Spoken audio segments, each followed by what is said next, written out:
Welcome to the stream, everyone. Give me a second here, actually, and we're good. All right, welcome to the stream, everyone. Some big trades are happening.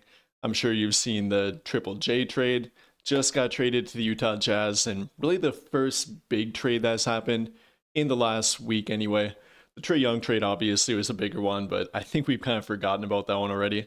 But this really being the first big trade deadline week trade, Triple J being traded for the pretty big trade package of 3 first-round draft picks, along with Walter Clayton Jr., Kyle Anderson, Taylor Hendricks, Georges Niang, and like I said, the 3 future first-round draft picks. You know, not a bad trade package and not a bad return package for a guy that is having a little bit of a down year, isn't maybe what he was defensively compared to a couple years ago, and compared to the Trae Young trade package, getting no draft picks in that trade. Now for Memphis to get 3 of them with a pretty good young package of Walter Clayton Jr. and Taylor Hendricks, you know, not a bad package for them and kind of setting the trade market for a star player, an all-star player, maybe not up to a superstar like a Giannis, but you know, it's really the first major move that's been made this week again anyway. Will James Harden be traded shortly after this one? Did this trade maybe kind of help set the market for that trade a bit? I'm not really sure about that. I think they're 2 very different players in 2 very different stages. But I think that Memphis is obviously entering a rebuild now at this point. They've traded Triple J. They traded Desmond Bane this past summer. Ja Morant has reportedly been on the trade block, and they've been trying to trade him here and there for a couple of months now. Memphis obviously is no longer trying to win. You can rule them out of the playoff picture, the play-in tournament picture, whatever. They're going to be entering a probably long-term rebuild centered around Cedric Coward, Jalen Wells, Walter Clayton Jr. a little bit. Yeah, they're definitely looking at a long-term rebuild. Maybe will they trade a few more veterans on their team? Could KCP be traded? Can they find a trade for him? A bunch of questions that really answer and ask about both Memphis and now with Utah.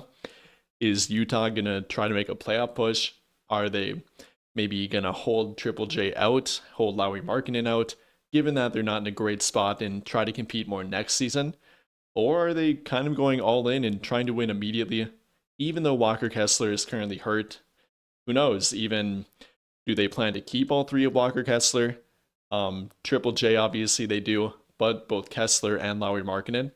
Definitely a bunch of long-term questions with the Utah Jazz, the Memphis Grizzlies, and it's shaking up the trade deadline. So I was a little bit surprised to see it. I'm very curious to see what every team here involved does next, but you know, it definitely could be interesting. I'm not sure if any of it directly affects the Lakers. Maybe at most they could scrap the pieces of what's left on Memphis. Maybe if a different team would get in and make a different trade with them too. But yeah, that's really the first big domino to fall. Let me know what you guys think about it. Who do you think maybe won the trade? Do you think Memphis got the better trade package, given that first round draft picks have been pretty hard to come by? Or do you like the fit of Triple J with Utah? Think that him and either or both Lauri Markkanen and Walker Kessler can be a good front court? Or do you think it won't work? Who do you think won? How would you grade the trade? And how do you feel about it? Apart from that, though, I do want to talk a little bit about the James Harden hypothetical. You know, kind of popped up out of nowhere that all of a sudden he wants to be traded. You know, kind of expect the unexpected with James Harden at this point. Anytime you think that he might be comfortable with the team, anytime you feel like he has finally found a new home that he wants to maybe finish his career with, then he all of a sudden wants to be traded. And once again, that does happen to be the case. According to reports, he's working on a trade with the LA Clippers, seeing if they can find a deal by the trade deadline on Thursday. Many people seem to think that the Cavaliers are the front runner for him. Maybe a silent dark horse like the T-Wolves might try to make a trade for him. You know, the Lakers obviously are not involved here. They really shouldn't be involved. But it'll be interesting to see where Harden ends up. Will he land in the East with a team like Cleveland? Will he land with Minnesota and make them better? Who knows? Definitely a lot of possibilities here with Harden. even more possibilities with the fallout of the Triple J trade and what Memphis might do yet, if Utah will make any further moves after this. Yeah, there's finally some action going on, and the trade deadline is not going to be a flop. Maybe for the Lakers, unfortunately, but not for the entirety of the NBA. There's going to be trades. There have been a few trades now, and there will be some more shakeup. So I'm interested and excited to see how it all pans out. Obviously, Laker fan first, but NBA fan in general. So always exciting to see new change around the league, different stars going to different teams, how that might affect the landscape. It should be very interesting going forward.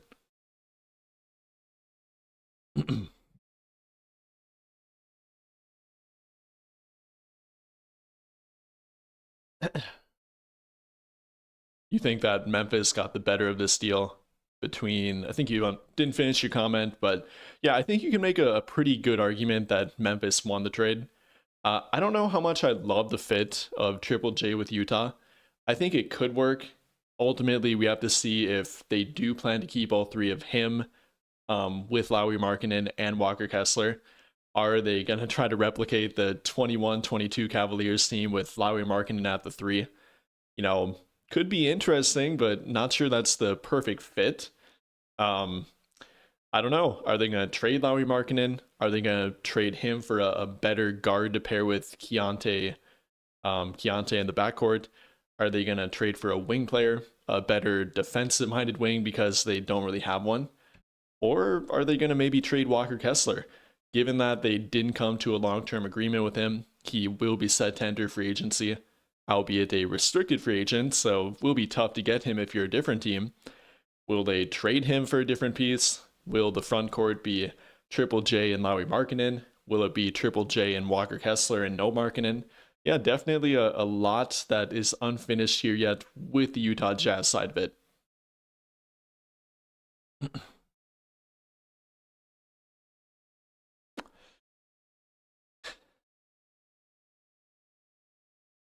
Things are heating up for other teams. When are the Lakers going to pull the trigger on something? We got 2 days left, but for them, it's definitely taking a bit because they're not trying to go all in like these other teams. They're not trying to make a big trade with a bunch of moving parts. At most, we've heard lately about them maybe trying to trade Gabe Vincent, Dalton Connect. One new report from Brad Turner of the LA Times here says that the Lakers are pushing to trade Gabe Vincent and Dalton Connect, but teams are barely showing interest. Really not that shocking. I mean, how much can you really hope to get from either Dalton Connect or Gabe Vincent? Yes, if you include a little bit of draft compensation, throw in a second round draft pick, maybe a pick swap with them, then you could make a decent trade. You know, I talked about it in my latest video. I made a bunch of trades and showed my ideal trade deadline without trading a first round draft pick. I think it's still possible, but it's definitely harder. It definitely takes more creativity to make trades like that work. You got to find a team that is in that spot to where they don't care about taking back an expiring contract, or they trade away a player that it benefits them to get an expiring contract or somebody like Dalton Connect in return. It's not a great trade landscape with what the Lakers are working with. I think it's pretty clear at this point that they're not going to trade their first round draft pick. They're probably not even going to trade Rui Hachimura at this point. Maybe 50-50 at best with Rui, which could either be a good thing or bad thing depending on if you want or don't want Rui long term. But yeah, if they're only going to trade Gabe Vincent, Dalton Connect, Maxi Kleber, and then their second round draft pick and their maybe a pick swap or two, not a whole lot to work with, and therefore you got to get a lot more creative. So that's kind of where they're at this point. I'm not too overly, I guess, confident that they're going to make a bunch of moves. I would like to think that they're not going to simply let Gabe Vincent and Kleba, two expiring contracts that have no future with their team, completely go to waste. I think that would be a big time missed opportunity, really a trade deadline failure in my opinion. I think if they don't trade at least two of the three of Connect, Kleba, and Gabe Vincent, then what the hell are they doing at that point? Why keep them? There's no reason to. Two out of the three don't even play. arguably 3 out of the 3 should not be playing on their team and within their rotation, even though Gabe Vincent continues to and doesn't really give great production. Yeah, they gotta figure something out with that because they have some assets that they should not let go to waste, and at this point are currently going to waste.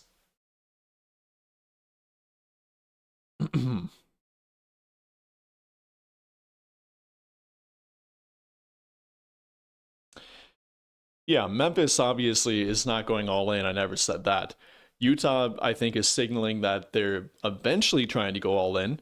I mean, why do you make a trade for Triple J if you're not going all in? I didn't say this year. Maybe they try to come back. I think they're in the 11th, maybe 10th spot. They've been hovering around that. Maybe this year, but more so beyond this season. Definitely looking toward next year. Again, you don't make a trade for Triple J unless you're trying to win. So I think that is a pretty good signal that they're eventually trying to win.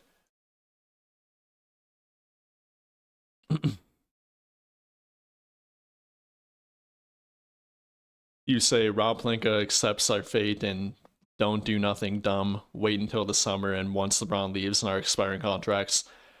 Um, I don't. Yeah, there should be a happy medium with that. I think that no, they're not gonna go all in. They probably even shouldn't go all in with this current team. Even if you would trade the first round draft pick, are you really gonna be a top tier contender even if you do trade it? Even if you get a pretty good return package? Probably not. Despite that, though, I think you have expiring contracts and assets that if you don't trade, they're gonna go to waste. I mean, if you don't plan on signing Rui Hachimura, then you probably should trade him. Regardless, they're not going to bring back Vincent and Kleba, so try to find some kind of trade for them. Find a team that is trying to either duck the luxury tax, like a team like Toronto, Orlando. Both are reportedly trying to duck the luxury tax and trying to get below it simply because they don't want to pay it. That's a good opportunity for an expiring contract. Then with Connect, see if you can get some minor trade value with him, trade him for a role player that isn't fitting with a different team, and try to get at least something back in return. Got to find that happy medium, in my opinion.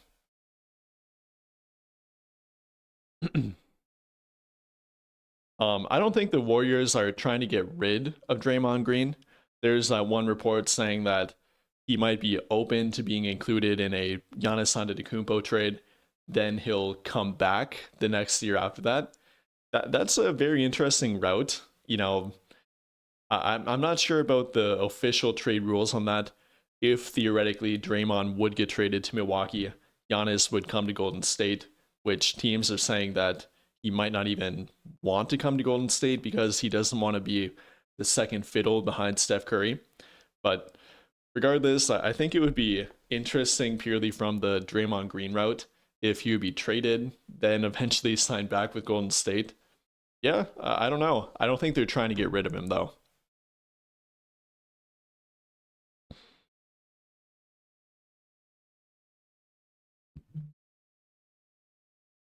Random, but what the hell is Danny Ainge doing? Yeah, good question. I think they're trying to win. I don't know why they wasted the past 3 years of Lowry Markkinen if they ultimately were planning to win. I don't know if they really have the core developed that they wanted to in that time. Keontae George is looking pretty good, but apart from that, they never really drafted and developed that great talent to build around. At this point, it kind of appears that they're trying to build around Triple J, maybe with Lowry Markkinen, but they're in a pretty weird spot. I definitely like the return package more from Memphis than what Utah gave up. You know, we don't have an official report of what picks they traded, I don't think yet. Assuming they're all from Utah, that's a pretty damn good trade package. But yeah, we'll have to wait and see on that one.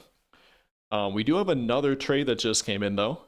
This involving the Detroit Pistons and the Minnesota Timberwolves. Chicago, actually a 3-team trade.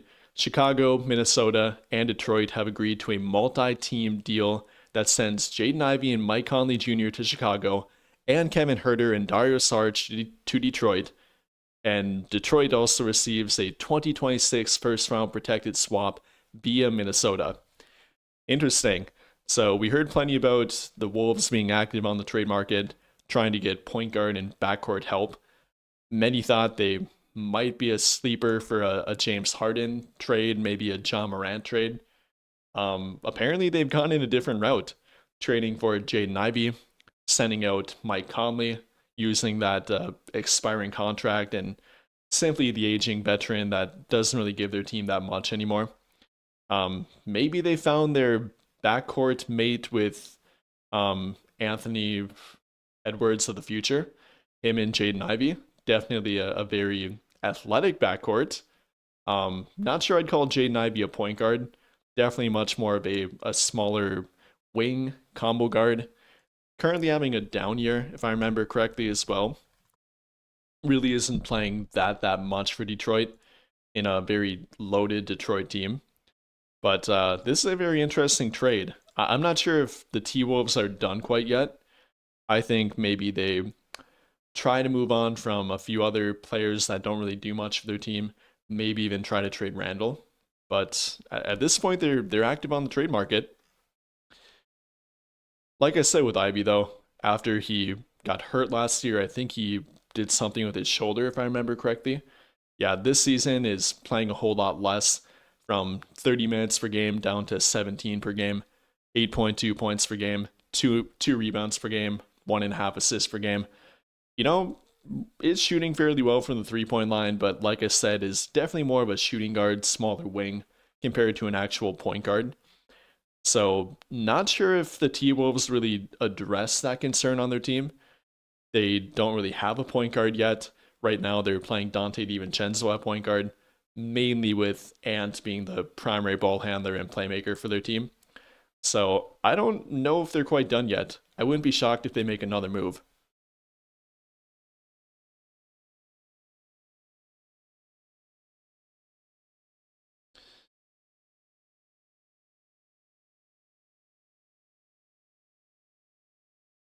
Oh, yeah, I completely read that wrong. Yeah, let me correct that. I read that wrong. Jaden Ivey is going to Chicago. So this is purely a salary dump kind of move for Minnesota. Yeah, I definitely read that wrong. Let me apologize for that. Is a three-team trade involving them, but Ivy is going to the Bulls. And Kevin Herter and Dario Saric are going to Detroit. So the Wolves are definitely planning something here. Then, given that I completely read that wrong and interpreted that wrong, yeah, I think they're definitely going to do something more after this trade. They got the whole at point guard. They created some space. Maybe they are going to try to go in for a James Harden trade now. Who knows?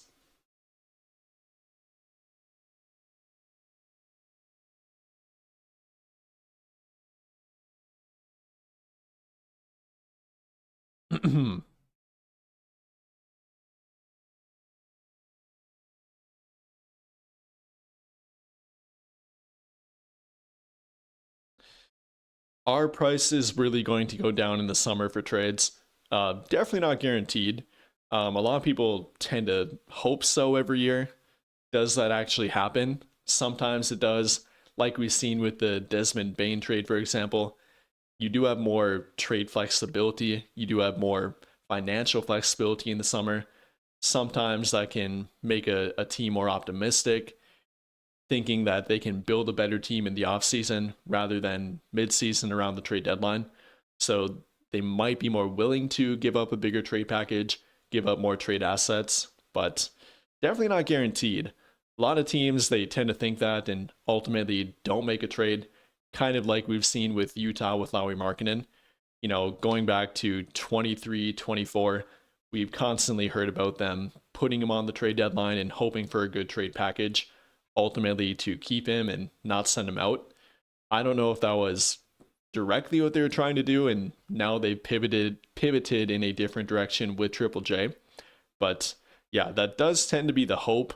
Sometimes it works out that way, but other times it definitely does not work out that way.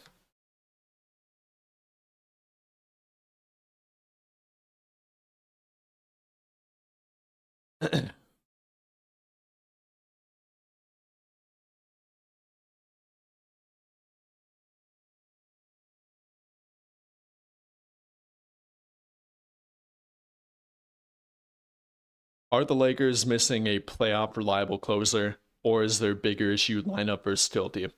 I think their bigger issue is lineup versatility. Um, a closer that can mean a few different things, whether you mean that can actually close out a game and be the guy to handle at that point, which I don't think you mean. You mean to be a part of their end game lineup and fourth quarter lineup. I think even with that, the bigger issue is their lineup versatility. They have a very unbalanced team, in my opinion, lacking two-way talent. They don't have a legit 3-and-D wing. They have very few two-way players in their team, guys that contribute on both ends of the court, not just sometimes, but on a game-to-game basis. That's by far their biggest problem, in my opinion.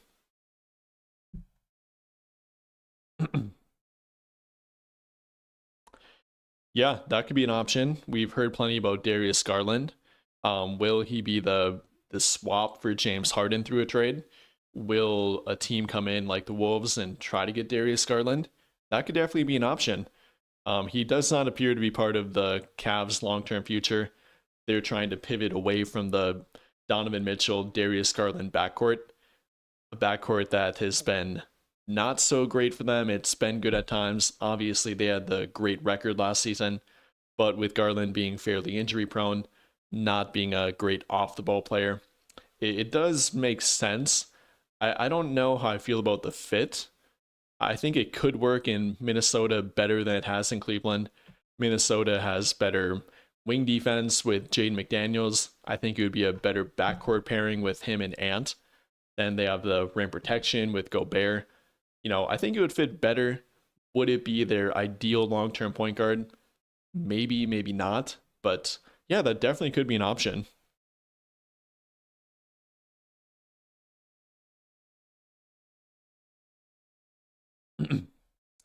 Yes, we do get two more tradable firsts in the summer. We only have one of them technically for 24 hours, that being the 2026 first round draft pick. We get that on draft day. But what you can do with that is make a trade commitment, much like they did back in 2021 with Dennis Schroeder. Um, yeah, you can make a trade commitment. You can't finalize the trade until draft day with that pick, but then you get the 2033 first round draft pick and a second round draft pick. 7 years in advance, trades do become trade eligible, or draft picks become trade eligible. So during draft week, when the NBA calendar year flips, they will gain two more of them, albeit for a brief time frame.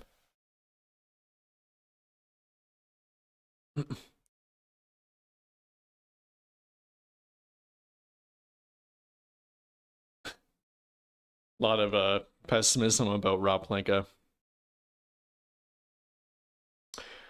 Yeah, I agree with the second part of your comment here. I think Ivy would have been traded months ago if he didn't get hurt. I think the trade value for him definitely went down quite a bit. From being a former top five pick only a few years ago, now to being a guy that kind of gets salary dumped in a way, mainly for flexibility going forward for Detroit. Will they make another move? Will this allow them to go make a bigger trade for a different backcourt player or maybe a better role player? Maybe, but obviously they just felt like it was time to move on from him. Didn't feel like it was worth paying him or keeping him on their team going forward.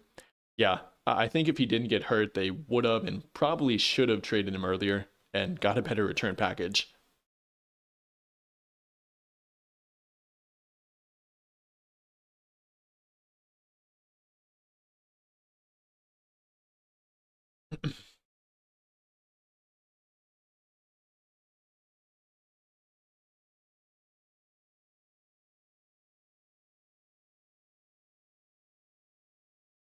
Imagine the smell when the deadline expires and the roster is the same.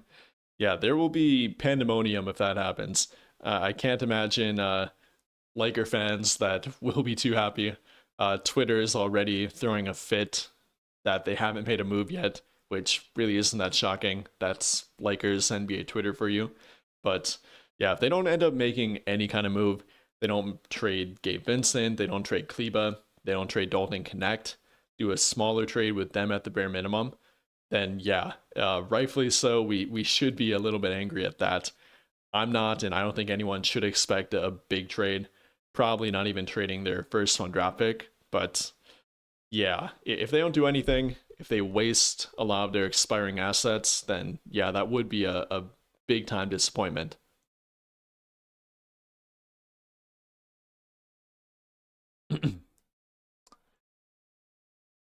I mean, for example, we're not going to go through my entire trade deadline, ideal trade deadline, but just from what I posted on Twitter before, if the Lakers they don't want to trade their first round draft pick, don't want to take back long term contracts, and they don't want to trade for any aging veterans that are beyond the Luka Doncic timeline, quote unquote, I still think they can make a trade. They can make multiple trades just with their future first round draft pick swaps, their one tradable second round draft pick, then with Vincent, Connect, and Kleba. Yeah, they can do it. Guys like Goga Batadze would fit their timeline. He is reportedly on the trade block. With Orlando trying to duck the luxury tax and not really playing him that much, that could be an option. Maybe we even trade DeAndre Ayton as part of a 3-team deal. Ochai Agbaji, another guy that his current team is trying to duck the luxury tax, that being the Toronto Raptors. Maybe they trade him for a very cheap price, and reports have said that they would trade him, maybe even include a second round draft pick to simply get rid of him and avoid the luxury tax. That could be another opportunity. If you're doing a 3-team trade and we get our great friends, the Brooklyn Nets, involved, maybe get a guy like Haywood Highsmith or Zaire Williams as a part of it. Another guy that's on a 1-year deal with a team option, so he would fit their financial flexibility requirement, the no long-term contract or commitment. You would fit that. And then if they're going to try to get an actual difference maker that would fit all 3 of the deal breakers, again, not trading the first round draft pick, not trading for a bad long-term contract or an aging veteran. My hope is that they would at least look into a guy like Ayo Dosunmu. Yes, he might be on the borderline of would he take a first round draft pick or would he not take one to get, given that he is under an expiring contract, given how stingy the trade market has been with first round draft picks. Maybe you could do something like an expiring contract with a few future first round draft pick swaps, maybe throw in a Due Theroux. That would probably be the best asset we have to trade that wouldn't go against any of our deal breakers. I think that could be a possibility. Definitely the most optimistic one, but maybe doing something like Dosunmu, Ochai Agbaji, Goga Batadze, a throw-in player like Zaire Williams via Brooklyn. That could be a way to change up the team, to balance out the team, getting more long-term fits around Luka Doncic. All 4 of these guys are 26 years old or younger. Dosunmu just turning 26, Agbaji being 25, Goga I think being 25 or 26, and then Zaire being 24. That would fit. Yes, it's obviously hypothetical, just something that I came up with that would be difficult to make happen in only a 48-hour window, but is very possible.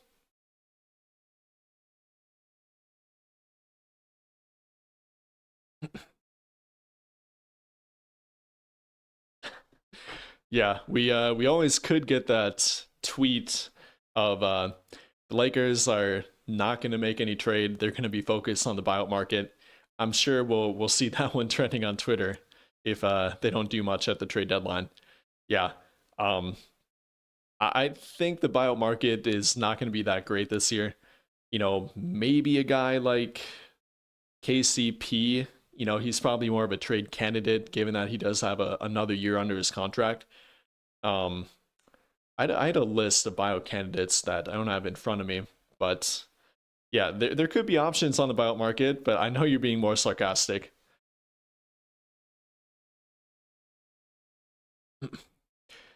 Why do I think they don't want to take on longer contracts? Purely for that cap space. Right now, they have roughly 55 to maybe up to a little bit more cap space when LeBron does leave and doesn't come back to their team. If they would let Rui Hachimura walk, not even that. If they could sign guys before they bring back Rui, anyone they have bird rights on, aka guys like Hachimura, Austin, so on and so forth, Jackson Hayes even, they can sign them back after they use their cap space. They have their bird rights and can go over the salary cap to bring them back. That's pretty much why they don't want to take on any long-term bad contract. They would eat into that cap space, restricting what they can do. There's probably not going to be a guy they offer a max contract to this summer, but there might be a Peyton Watson, for example, that they try to steal away from Denver. To do that, it would definitely take a pretty big trade or pretty big contract offer, something like 30, 40 million per year, probably.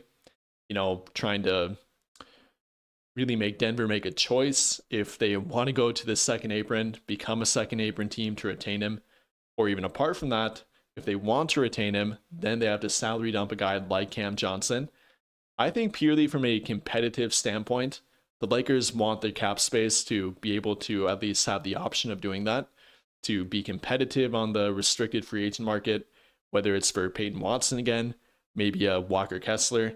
Hey, if Utah is trying to become good, it wouldn't be a bad idea to take away Kessler from them or force them to give him a contract that they probably don't want to give him. Yeah, that's definitely one part of it.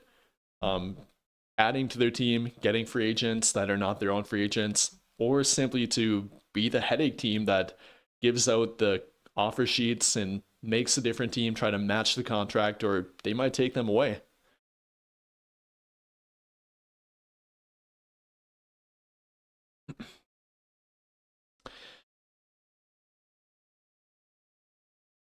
All right.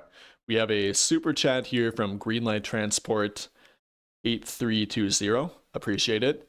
The comment is, it's time to seriously shop AR. We need defense now. I think you can do that without shopping AR. I would agree with you. They need defense. They need two-way talent. They need balance on their team. But I don't think that they're going to trade Austin Reeves at the cost of doing that. I think there are different ways to go about doing that that would be way better in the long term, in my opinion. I think they have the backcourt of Luka and AR as the future for them, kind of replicating some way what they had back in Dallas. No, Austin is obviously not Kyrie Irving, but they've shown good chemistry both on the court and off the court. I don't think you shop AR to get a little bit better on defense at this point. I don't think there's many guys on the trade market that are worth trading him right now. So I don't think they do that. I'd agree, yes, they do need more defense, and that should be a top priority for their team. But they've shown that they're probably not going to make a big move. They've shown that at most they're going to make a marginal move and maybe make a big move this summer. But that's kind of the direction they're going in.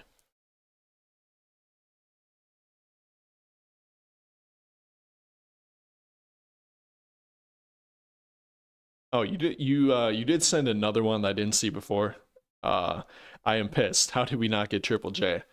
I don't think the Lakers were really on the market for him.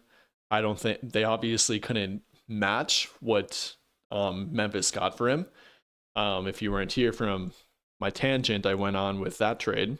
You can pull up the official trade back up. Yeah, what they gave up for him were um, John Conchar, Jock Landale, Vince Williams to the Utah Jazz with Triple J for the trade package of Walter Clayton, Kyle Anderson, Taylor Hendricks, Georges Niang, and 3 future first round draft picks. I mean, purely from the 3 future first round picks, that's something the Lakers couldn't compete with. Right now, they have 1 tradable first round draft pick, and compared to Utah's picks, which I'm assuming that's what these are, they're not first round draft picks via a different team.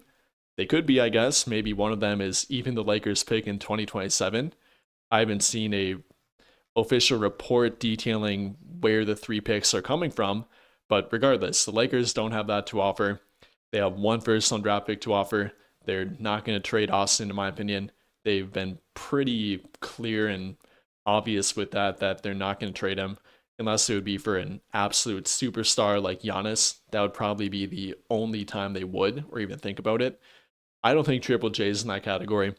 If anything, I think they're fairly comparable value-wise. I think the Lakers, if they would trade him and would even be open to it, this is probably the return package I would want in return for Austin, given that Austin was playing at an all-star level. He is the same age as Triple J. I think they make a similar impact overall. Austin being way better offensively, Triple J being better defensively, albeit declining lately. This would be the return package I'd want for Austin, and I wouldn't give it up for Triple J.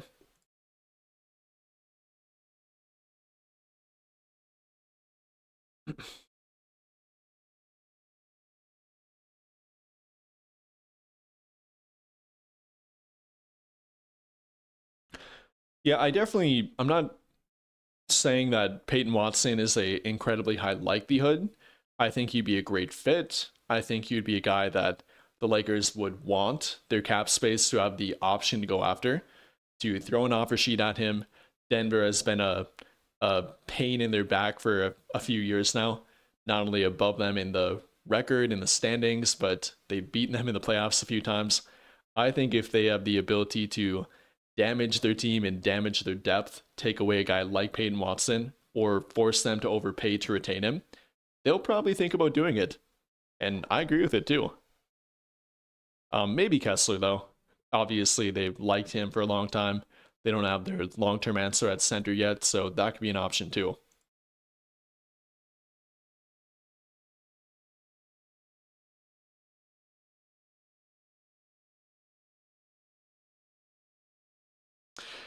Who would be the dream target right now? Like, we would put Pelinka in the Hall of Fame. I don't see another trade like Luka Doncic happening. They don't have the assets for it. They don't have the, drive to do it right now. They don't have a Anthony Davis that they could swap to make money work. That's also worth 2 to 3 first round draft picks through a trade, and then have multiple first round draft picks to include with him. They don't really have that. If you're simply talking about a smaller dream target, I always go back to Herb Jones. That would be a fairly realistic one, but even then, I don't think they have the assets to get him. I think that'd be a great fit. I don't know if you're talking about a star player or role player, whatever it might be, but yeah, kind of a difficult situation for them to be dreaming in that territory.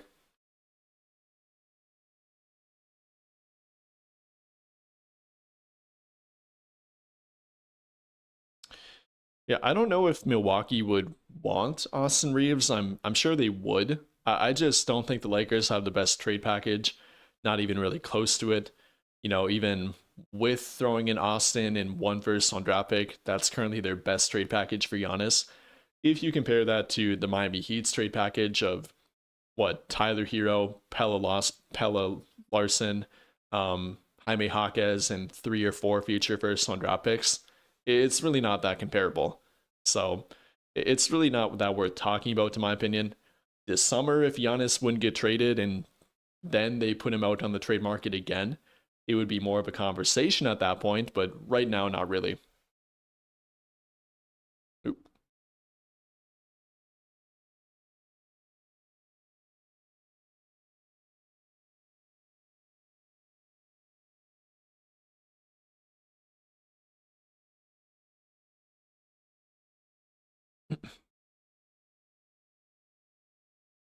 All right, we have another super chat here from the notorious CRG. I appreciate it.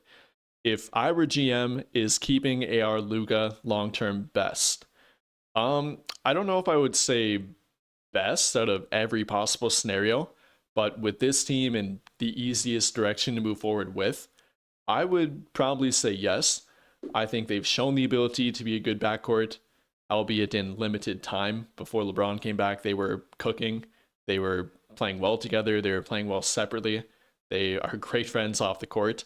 I think you definitely explore the long-term upside of that backcourt duo. Can you build a similar team around them as, again, the Mavericks had in 2024? I always go back to that. I always go back to that roster blueprint. Can Luka and AR be the Luka Kyrie Irving backcourt? Yes, obviously, again, Austin is not Kyrie Irving, but he can be replicable offensively in regard to scoring output, secondary playmaking ability, even not a complete liability on defense. Neither him or Kyrie Irving are good on defense, but again, a replicable skill set and kind of sidekick to Luka. Then if you find the center kind of duo with Gafford and Derek Lively, a good wing rotation with Derek Jones, PJ Washington, another good bench piece, another good piece or two off the bench, 3 and D, 2-way depth. I think you can build a good team with it. I think it's been proven that you can build a NBA Finals caliber team with it. So I think they do explore that, and there's good merit behind it too. But yeah, if I were GM, probably the route I would go as well.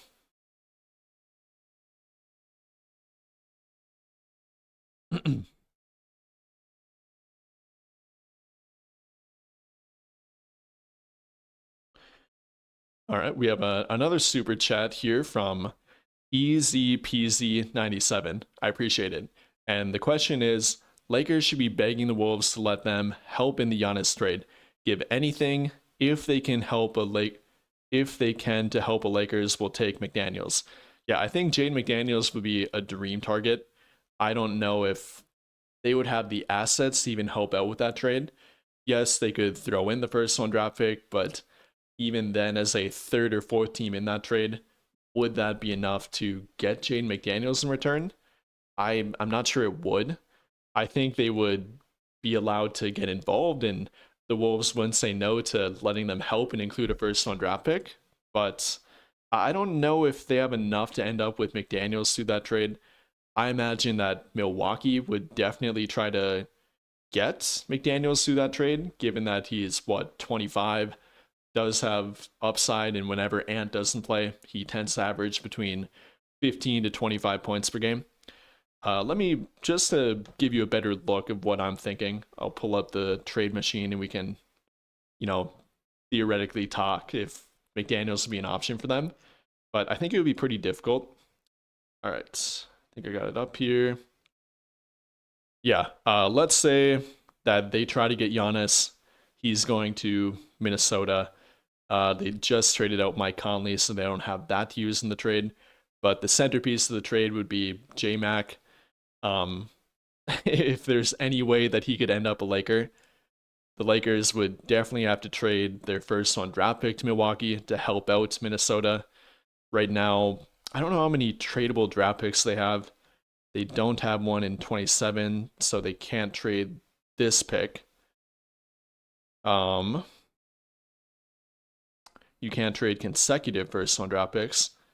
So, yeah, I don't know the full trade package for what the Wolves would offer for Giannis, given that it doesn't look like they have more than 2 or 3 tradable first round draft picks.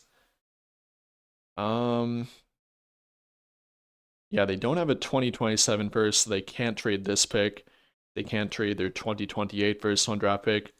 So they'd have to trade their 2030 pick and then their 2032 pick.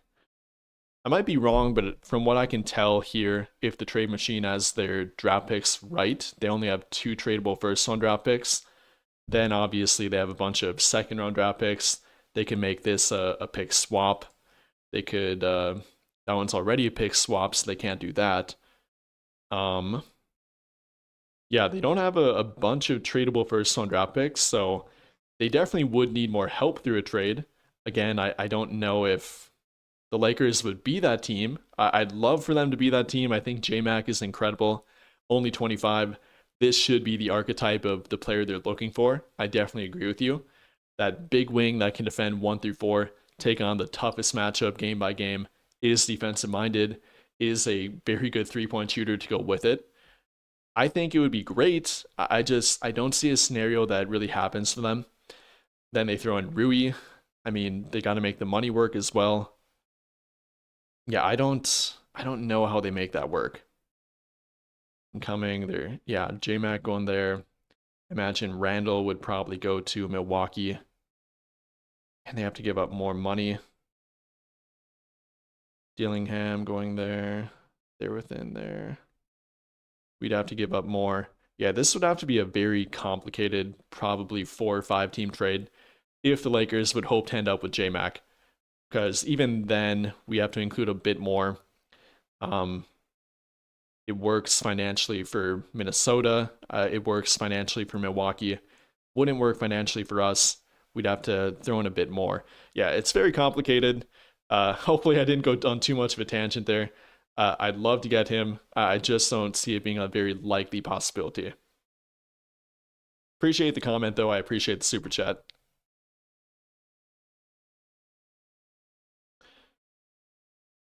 Hypothetical. Would you trade AR for Ron Harper and Rodman straight up?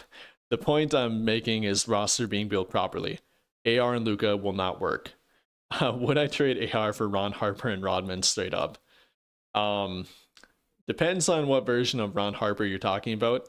If it's pre-injury version of Ron Harper, and yes, we're talking about a very different generational hypothetical here, maybe. I get your point about roster fit. I think that we see the fit of Luka and AR being a bit different. I think it doesn't work with the current trio of Luka, LeBron, and Austin. But what we've seen with Luka and Austin, just those two together, then surrounded by more role players that, are a bit more defensive minded, I think it can work. It's shown to work with, again, I keep going back to it, Luka and Kyrie. They're not the same players, but Kyrie Irving wasn't good defensively. If you don't think that Luka was good defensively, then it worked there with them.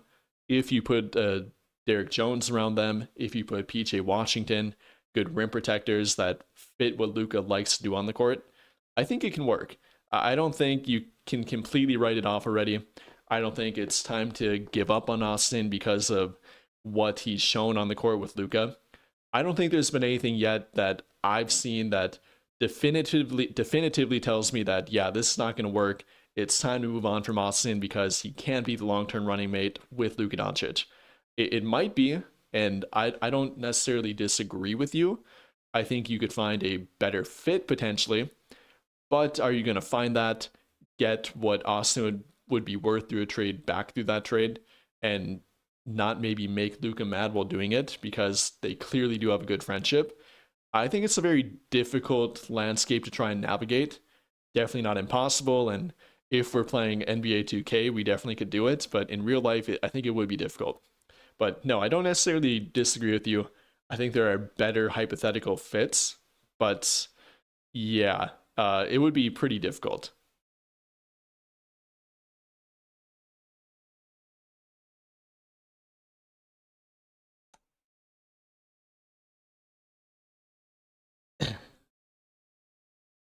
Yeah, I'm not gonna go too far more on it, but with Rodman, I think the idea is right with wanting the versatile defender that's a hard worker. I think that's a very valuable part of it. But I'm not even pointing to the lob threat thing, but in the modern NBA, would a Dennis Rodman work as well with the Luka Doncic and what Luka wants to do on the court and how he likes to play? Maybe, maybe not. Again, I'm not going to go too deep into it, but it's a very different NBA back then, very different team building, very different from what we've seen work with Luka Doncic. So it's a very complex argument there.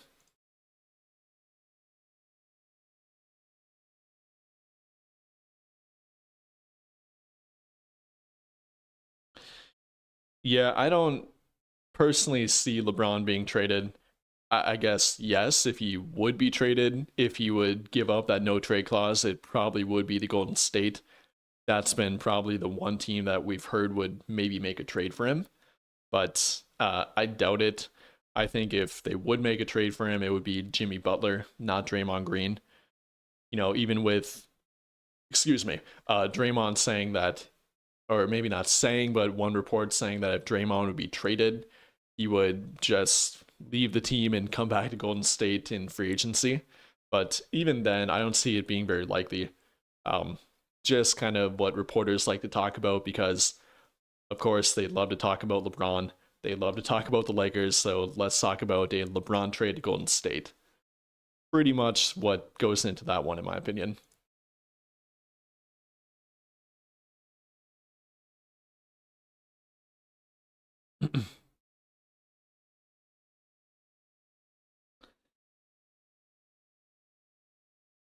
Wouldn't the Bucks want J Mac if you're trading for Giannis? The Lakers are very asset poor. Yeah, that's kind of my thoughts with it. If the Bucks are trading Giannis and he's going to the T Wolves, I think they're definitely demanding him in return. That's by far the Wolves' best trade asset, in my opinion. They don't have a different young talent that would really compensate for Giannis if they're not trading J Mac. I don't know what Milwaukee would really hope to gain through that trade if they're not getting J-Mac. So I do agree with you. Again, with the previous super chat, I would love to have J-Mac. I think that would be the ideal fit with Luka Doncic, AR, even this current team right now. But yeah, I think if Minnesota, the T-Wolves, would get Giannis, they're definitely having to trade J-Mac to Milwaukee. Yeah, I'm seeing a couple comments about the trades that happened earlier today. If you're just showing up, yes, we do have some actual real life trades, not just hypothetical trades. Triple J got traded to Utah, got a pretty good return package for him, in my opinion. 3 first-round draft picks with Walter Clayton, a first-round draft pick from 2025. Kyle Anderson, simply salary filler. Taylor Hendricks, a former top 10 pick in 2024, I think. And more salary filler with Niang. I think that's a pretty good return package, even with Vince Williams going to Utah, who's a pretty good wing guard combo kind of thing. I think that's a great return package. I think Memphis is obviously entering a rebuild at this point. Will they trade Ja Morant before the deadline? I think that's a real possibility. Will they maybe trade a guy like KCP? I think that could be a possibility. Apart from this maniacal trade that we talked about before, let me pull up another trade machine. If the Lakers aren't entirely opposed to taking on a contract that goes beyond this season, they could call up Memphis and trade for KCP, get rid of Vincent and Kleba, just so they don't waste their contracts and do nothing. You know, if Memphis is trying to get off that money, maybe they even include a second round draft pick or two. Get that. Another one. Again, we know that the Lakers don't want long-term contracts. We know they don't really want aging veterans, but if you'd get KCP for pretty much free, a guy that is still pretty good on defense, is a better 3-and-D player than anything you have on your team right now, wouldn't it be a terrible idea in my opinion?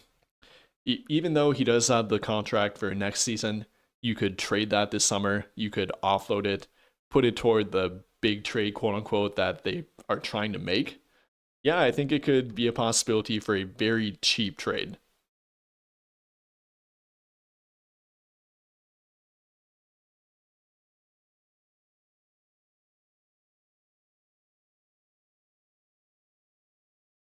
I never said that Austin and Kai are the same offensively. I don't know where you're getting that from. I said that they are somewhat similar to the Luka Doncic and Kyrie Irving backcourt in Dallas.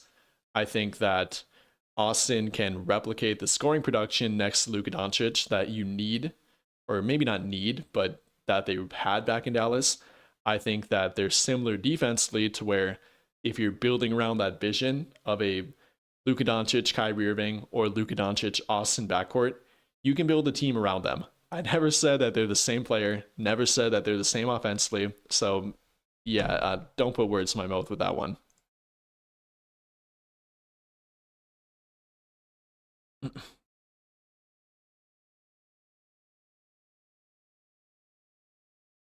I don't know if you're talking about the KCP trade or what Memphis would put the phone down with, but they're obviously very open to making a trade at this point. Not sure if it would be with the Lakers for a KCP trade or any other veterans they have left, but they're definitely entering a rebuild. Yeah, I don't know why people are so desperate for Giannis to the Lakers. Luka and Giannis wouldn't fit well. I don't know if I'd say they wouldn't fit well. I think that there are definitely better long-term fits. You know, Giannis entering his mid or early mid 30s, 30s at this point. Will he be able to retain the athletic ability, given that unlike LeBron, for example, he never has really been able to add a good jump shot? Will he be able to play that way when he's 35, 38? You know, if you trade for him and then have to give him a new contract, that would keep him under contract and with your team until 2033, possibly 2032, actually, when he'll be 37 roughly. So maybe not the best long-term fit. I know everyone loves the big name targets. That tends to be the Laker fan way, tends to be the Rob Pelinka way. Go after the big name targets that everyone knows about and loves to talk about. even though they might not make a whole lot of sense and probably not very realistic. That's usually what does come back for. All right, we got another super chat here from the notorious CRG. I appreciate it. The comment is, not using expiring Gabe Maxey would be a failure. Yeah, I completely agree with you. It doesn't take much to move them. It doesn't have to be a team that wants them per se. That tends to be the casual view on why they can't trade them. No, nobody wants the player, Maxey or Gabe Vincent, but for a team that is trying to deduct the luxury tax, again, a team like Toronto, a team like Orlando, actual reports from reliable sources have come out and said that they would take them if it would help them get below the luxury tax line, give back their owner a few $1 million that obviously he wants to get, or if a different team is trying to offload a player that they don't want, maybe the Lakers would want them, then yeah, it definitely could be a possibility, and it's not that difficult given that you can attach a second round draft pick with them. You can attach a Dalton Connect for even some minor trade value, maybe even attach in a Adu Thero if it would get you back a quality role player. Yeah, there are definitely ways that they can do that, and they should go that route. Keeping Gabe and Maxey beyond the trade deadline would be an absolute and utter failure in my opinion. Definitely agree with you.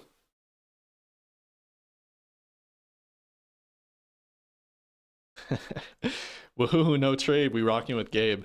Yeah, watch Gabe turn into Miami Gabe Vincent and drop 25 tonight. Then we're going to keep him. Kidding. Hopefully.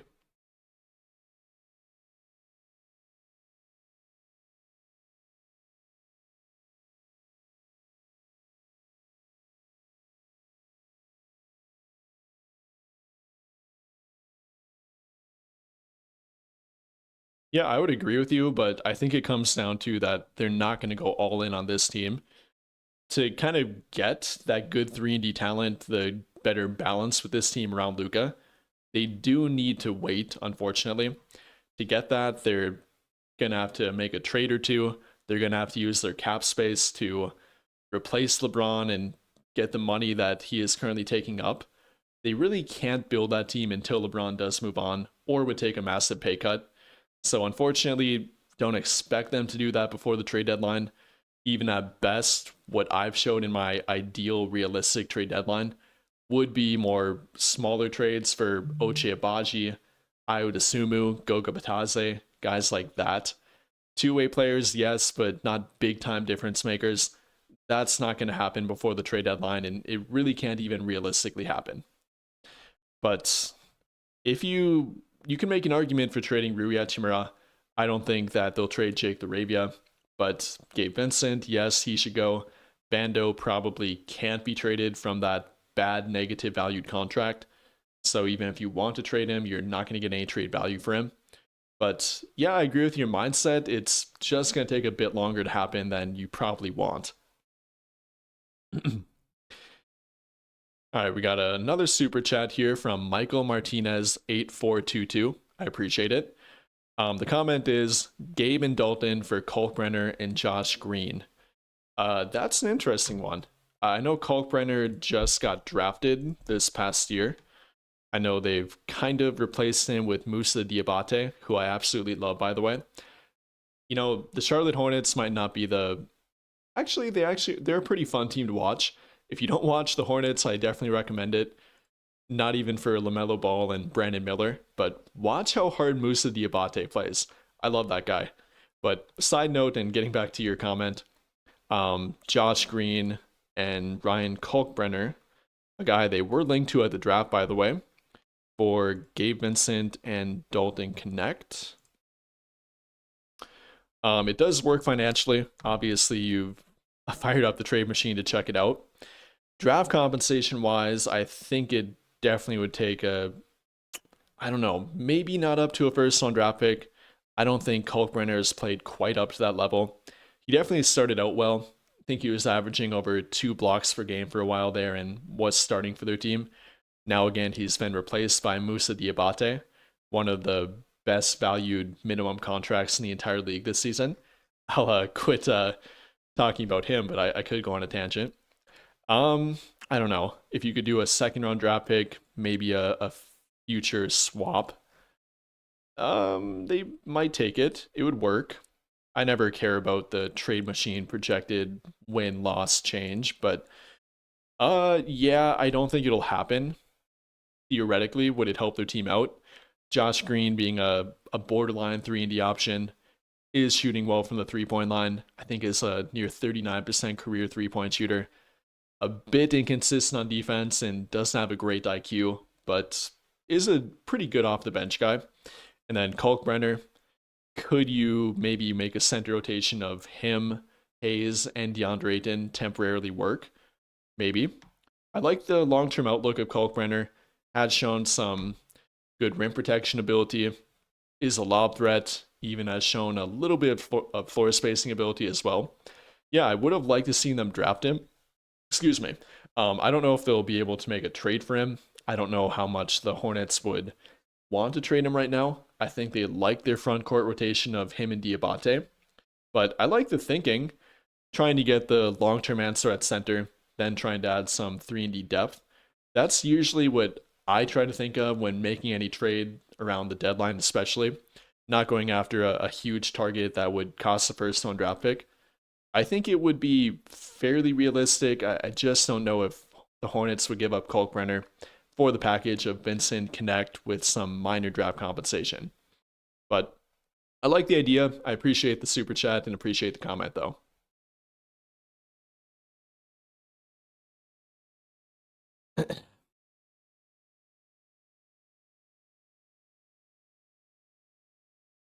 I'm not going to go too far into the hypothetical with that one again, but yeah, I think hypothetically, if they would get Draymond Green and they would trade LeBron, it wouldn't be a terrible defensive fit. I'd be curious to see what Draymond Green, Luca, and Austin starting lineup would look like. You know, could definitely be worse and would be a defensive upgrade, but I don't see it happening.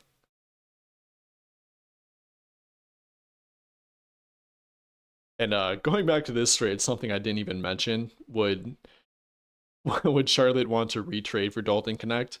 I think that would be a bit of an awkward situation again. But yeah, I guess it could be a possibility.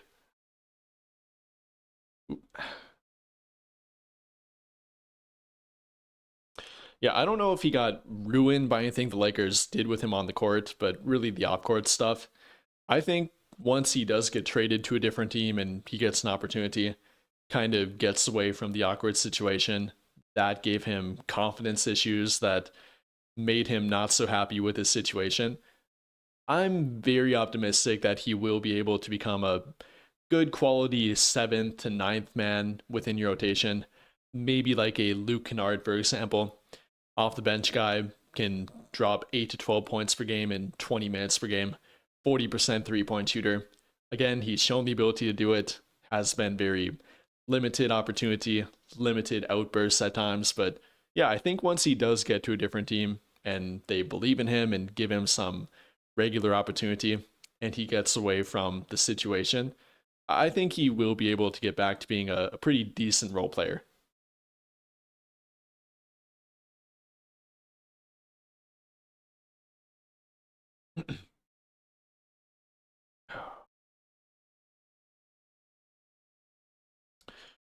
Do I think people are being critical on the Lakers? We're the sixth seed and 3 games away from the third seed without Reeves. I do think people are being a bit overly critical. I kind of agree with the criticism given that they're a team that has been consistently 8 to 12 games above 500, and yet they've still been very resistant to making a move. I get why they're not trading the first round draft pick. I get why they're not trying to make a big move that jeopardizes their cap space and flexibility this summer. But at the same time, when you have all three of Luca, LeBron, and Austin, you should try to make the team fit better. You should address the obvious glaring needs on your team. I think there's a happy medium with it. I think some people tend to act like they're 5 games below 500, that they haven't made a trade in literal years now. Like, there's so many comments I see on Twitter that the Lakers again are going to stand pat and do nothing again. Like, they didn't make multiple trades last year. I know the narrative is that the Luka trade was gifted to them. Whether or not that's true, maybe it was, maybe it wasn't. They didn't make that trade. That's an all-time trade. They made the Dorian Finney-Smith trade. That was even before the Luka Doncic trade. So yes, I think people are being a bit overly critical, but I do agree with a lot of the criticism at the same time.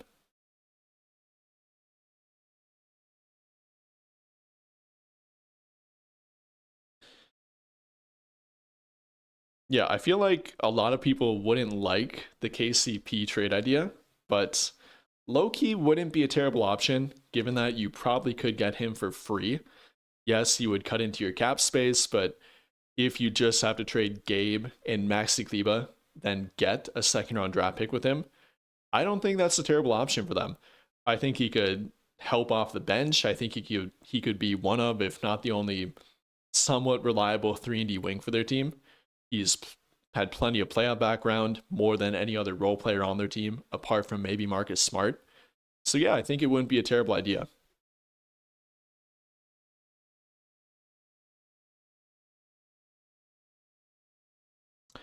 Got another super chat here from the notorious CRG. I appreciate it. 50 plus wins is always good. Laker fans expect more. Yeah, I don't disagree with that. If you're only hoping for 50 plus wins, I think that's kind of equivalent to the Pittsburgh Steelers in the NFL during the past decade now. Again, it's great to make the playoffs every year, but if you're going to make it just be a first round exit like Pittsburgh has been, apologize if any of you are Steeler fans and don't want to be reminded. Yeah, that shouldn't be your what you're shooting for. That shouldn't be your ceiling every year. Yes, you should hope for more. You should try to make a team, even though it might come with some risk to try and make that team. Try to make a team that puts your ceiling at a legitimate championship, whether that's, again, the NFL and trying to win a Lombardi trophy, the NBA trying to win an NBA championship, Larry O'Brien trophy. That should be your ultimate goal. And right now with this team, it definitely is not a ceiling of an NBA championship. It is a ceiling of a first, second round exit at best. So yeah, I get the frustration. I'm frustrated too. I think sometimes we can tend to forget where they're at though. And it does become a little bit of divisive at that point. But yeah, ultimately I do agree with you. 50 plus wins should not be the end goal. It should be more than that. And you should try to build a team that goes beyond that point.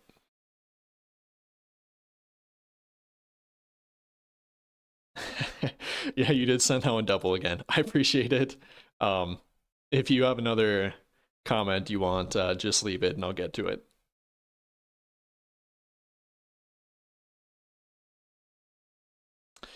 Yeah, that's another thing to point to with it. The Lakers have a losing record against teams above 500. Their record is heavily reliant on their early season winning streak. Yeah, they beat the teams that they should beat, and that's a good thing. But whenever they play a team that is a legitimate playoff contender, is a even championship threat, usually they can only hang with them for 2 or 3 quarters and then they fall apart. Like the Knicks game, like the San Antonio Spurs game roughly a month ago at this point. Pretty much whenever they match up with a team like that, their glaring flaws show through, their lack of defense, their lack of 3-and-D ability, their lack of three-point shooting even, like we seen against New York the other night. Yeah, it definitely does show through. They have an obvious need for more talent, more balance on their team, a game changer that would put them above where they currently are at. Yeah, it definitely is a problem. I would agree with you.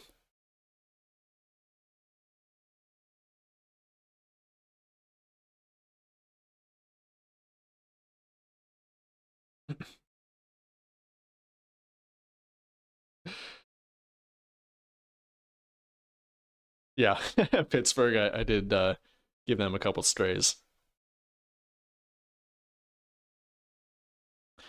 If I had to put money on it, will they make a move? That's tough. I feel like it's so obvious that they should make a move. I think if they don't trade at least Vincent and Kleba, like what the hell are you doing at that point? But I would like to put money on it. It should be a no-brainer in my opinion. You should be able to find a small trade that helps your team a little bit with just Kleba, Vincent, and a second round draft pick and or Dalton Connect, any combination of that. There should be some smaller trade out there with a team that's trying to duck the luxury tax or has a role player that doesn't really play for their team and they don't really want that much. It shouldn't be that difficult. I would like to say they can make a trade right now and be able to do that. Um, just being optimistic, I would put money on it. Not a whole lot of money on it though. But yeah, if you'd ask me, put money on them to make a bigger trade and trade their first round draft pick, then hell no. But if it's just a trade with Vincent, Kleba, Connect, maybe a second round draft pick, then yes, optimistically I would, but definitely not guaranteeing it.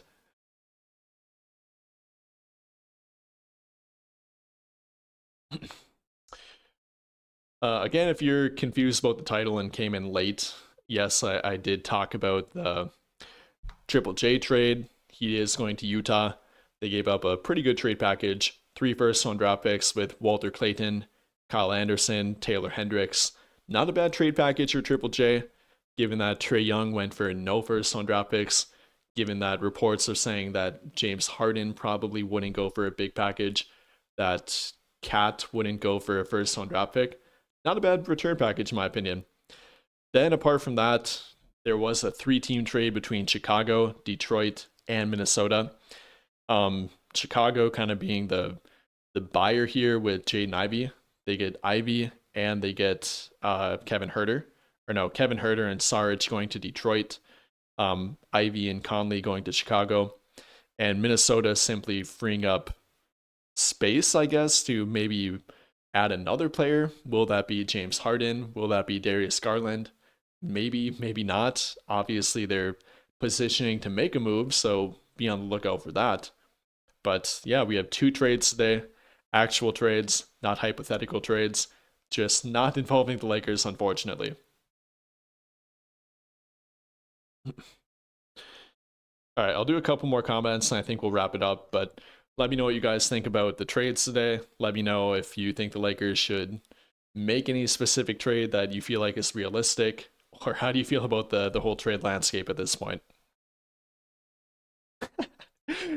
Strays, you emptied an entire Uzi clip into Steeler fans. My bad, bro. Hope you're not a Steeler fan, but I don't think we can deny that one. They've been the epitome of mid for a decade now. I can't talk too much though. I'm a Packer fan. We haven't been a whole lot better in that time frame.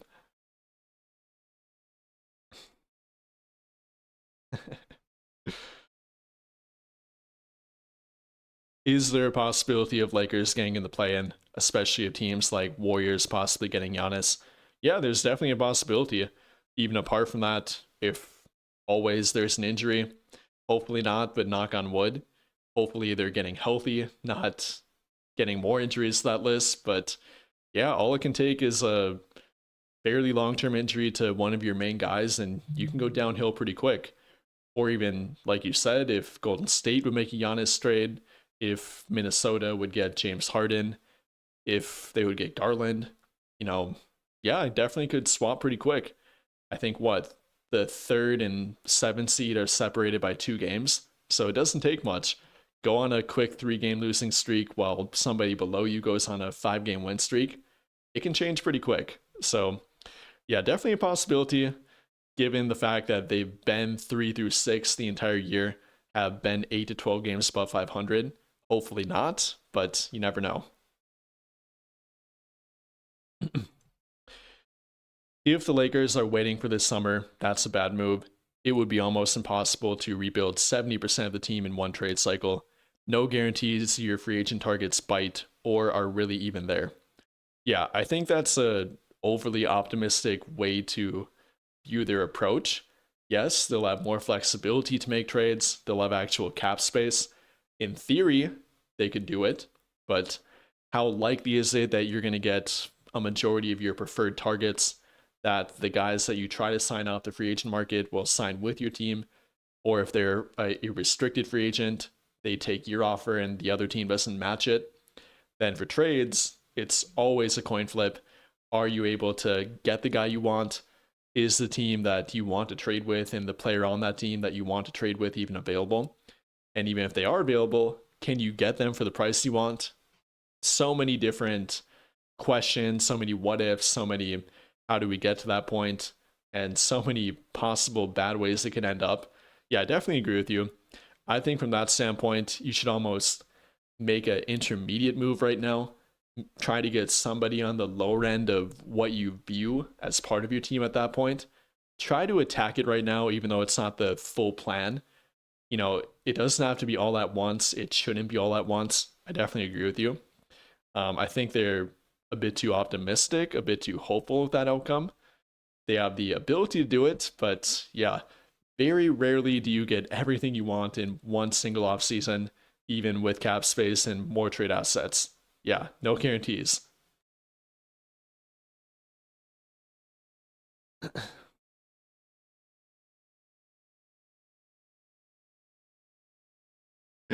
Oh, my bad, bro. I don't mean to call out your team.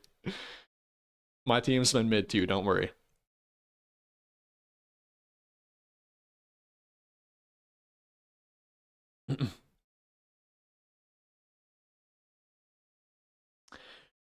Obviously, nobody wants to be hasty, but with the season passing by, do you get more frustrated with Pelinka, or do you believe he is doing his best? Um, yeah, I get more frustrated with him too. I think there is maybe some leniency with the Luka Doncic trade. Again, whether or not he made that, whether or not it was given to him. I think that they have a long-term plan in mind. So is he limited by that plan? Did he fully come up with that plan? Is it something that their entire front office agrees with and is very adamant that he shouldn't make a move? There's so many different questions that we don't have the answer to. So I don't know. Maybe I think I'm getting frustrated with him too. I don't know if he does make a move at the deadline that he'll be gone. I think they'll definitely give him this summer for better or worse. But after this season and after the early portion of next season, going into it, following the offseason, I think it definitely could be an option for them to get rid of him at that point. I think it could be a good option if they don't make the team that they keep promising and that reports are saying that they're trying to make, what they're trying to do with their trade assets, with their money, so on and so forth, building around the Luka Doncic timeline. Yeah, the clock is ticking on Rob Pelinka, but some people calling for his job already might be a little bit presumptuous, but that's ultimately up to your own opinion.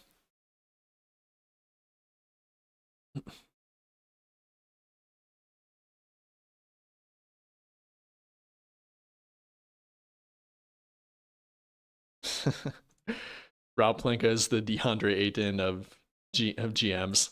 Short bursts and unreliable motor. Yeah, that's not a bad way to put it. He's definitely pretty inconsistent. It's definitely not an easy job. I know we tend to think it's so easy because we can hop on the trade machine or hop on NBA 2K and we can do whatever we want to. But real life, it does take two to tango. Does take multiple teams to make a trade work. Does take a free agent that wants to sign with your team, so on and so forth. There are so many different variables that we often forget to factor in. It's not an easy job. It's very unforgiving, but there are definitely a bunch of mishaps you can point to with what he should or should not have done that I think we can definitively say he's not been a great GM, been a very inconsistent one, kind of like DeAndre Ayton. So yeah, would agree with you. But I think they'll wrap it up for this one. We'll see if we get more trades yet today. Maybe the Lakers will make a trade yet. Regardless, they do have a game tonight against the Brooklyn Nets. I think the final game of their road trip tonight. Hopefully they end it with a W, come back to LA with a win under their belt, maybe a different team the next time we see them after tonight. Who knows? But appreciate you guys tuning in. Hope you're enjoying the rest of your day, the rest of your night, and hopefully the Lakers do make it better with a win. But appreciate it. Hopefully you enjoyed the stream and have a great rest of your day or night.